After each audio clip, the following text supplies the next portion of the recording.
Las ideas básicas que he querido transmitir a través de esta ponencia de artes y matemáticas es que tenemos que cambiar un poco la forma de dar las matemáticas, de enseñarlas.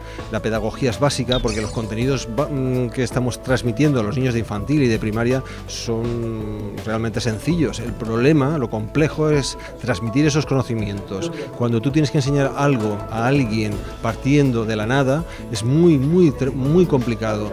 Arte y matemáticas lo que pretende es precisamente transmitir conocimientos matemáticos de una forma lúdica.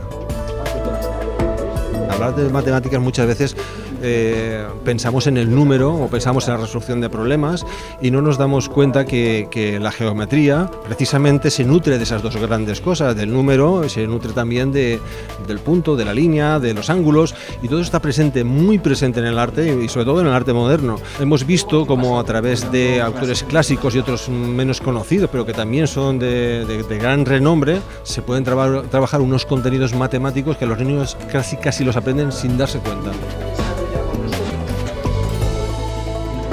La sociedad moderna que quiera vivir bien será aquella sociedad que sea creativa. El arte y las matemáticas son dos lenguajes, pero precisamente son dos lenguajes con muchas cosas en común. Hemos de saber aprovecharlas.